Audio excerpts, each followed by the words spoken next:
Pembangkit ini sudah mengambil panas dari perut bumi untuk menghasilkan listrik. Tapi setelah proses itu selesai, panasnya ternyata belum habis.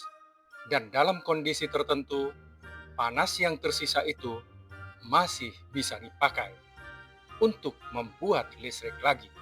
Saya Hamdani S. Rukiah, ini Sustain Bytes. Kedengarannya seperti mendapatkan listrik dua kali dari sumber yang sama. Tapi bukan listriknya yang dipakai ulang. Pada pembangkit panas bumi, tidak seluruh energi panas selalu berubah menjadi listrik pada proses pertama. Setelah uap dipisahkan dan digunakan untuk menggerakkan turbin, masih terdapat fluida panas. Salah satunya disebut brine, air panas hasil pemisahan uap. Biasanya fluida ini akan dikembalikan ke reservoir, tetapi kalau temperaturnya masih memadai, panasnya dapat dimanfaatkan sekali lagi sebelum diinjeksi kembali. Caranya menggunakan sistem binari. Panas dari fluida geotermal tidak langsung masuk ke turbin kedua. Energinya dipindahkan melalui heat exchanger ke fluida lain yang memiliki titik didih lebih rendah. Fluida kedua ini menguap. Uapnya menggerakkan turbin. Turbin kemudian menghasilkan listrik tambahan. Jadi prinsipnya sederhana.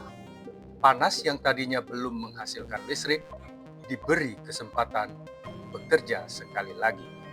Di Indonesia, konsep ini sudah bergerak ke proyek nyata. PGE dan PLN Indonesia Power mengembangkan Hulu Belu Bottoming Unit di Lampung sebesar 30 MW dan Lahendong 15 MW. Hulu Belu menggunakan teknologi binari untuk memanfaatkan energi panas sisa dari lapangan geotermal yang sudah beroperasi. Dua proyek awal itu berarti 45 MW kapasitas tambahan, bukan dengan mencari sumber geotermal dari nol, tetapi dengan mengambil lebih banyak energi dari sistem yang sudah ada. Kata kuncinya direplikasi, karena Hulu Belu bukan dimaksudkan menjadi eksperimen yang berhenti di satu lokasi. PGE sekarang menempatkan proyek cogeneration dalam portofolio yang jauh lebih besar. Dalam kinerja kuartal pertama 2026, perusahaan menyebut kapasitas proyek cogeneration hingga 230 MW. Di antaranya Hulu Belu Binari Unit 30 MW, Lahendong Low Pressure 15 MW, Lahendong Binari Unit 15 MW, Lumut Balai Binari Unit 10 MW, Sibayak 5 MW, dan Hulu Lais Binari Unit 30 MW. Hulu Belu ditargetkan mencapai operasi komersial pada 2027. Dan ini bukan lagi hanya rencana di presentasi. Pada Agustus 2026, PGE sudah mencantumkan pengadaan layanan EPCC untuk Hulu Belu Binari Unit 30 MW. Mengapa repot-repot mengambil panas sisa? Kenapa tidak membangun pembangkit panas bumi baru saja? Karena proyek geotermal baru memiliki satu tantangan besar. Apa yang ada di bawah tanah tidak bisa diketahui sepenuhnya sebelum dibor. Ada eksplorasi, pengeboran, pengujian reservoir, infrastruktur baru, dan ada risiko bahwa hasilnya tidak persis seperti perkiraan. Pada proyek cogeneration di fasilitas existing, sebagian tahapan itu sudah dilewati. PGE menyebut penggunaan energi yang sudah tersedia dapat memperpendek proses pengembangan dan membuat biaya operasi lebih efisien karena tidak memerlukan eksplorasi baru. Indonesia memang memiliki ruang yang sangat besar. Kementerian ESDM mencatat potensi panas bumi nasional sekitar 23.740 MW. Kapasitas yang sudah terpasang pada 2025 sekitar 2.744 MW. Jadi tantangannya bukan hanya menemukan sumber baru, tetapi juga memastikan sumber yang sudah dikembangkan bekerja seoptimal mungkin. Nah, kalau panas sisa bisa menghasilkan listrik lagi, kenapa tidak semua pembangkit geotermal langsung dipasangi binary unit. Kenapa panas sisa tidak selalu berarti listrik yang ekonomis? Temperatur fluida berbeda, laju alir berbeda, karakter reservoir berbeda.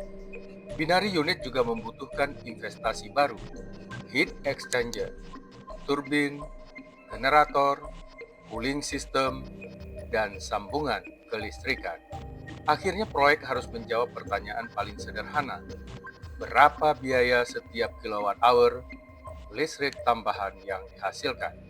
Karena secara teknis sesuatu bisa dilakukan, tetapi belum tentu layak dilakukan di setiap lapangan.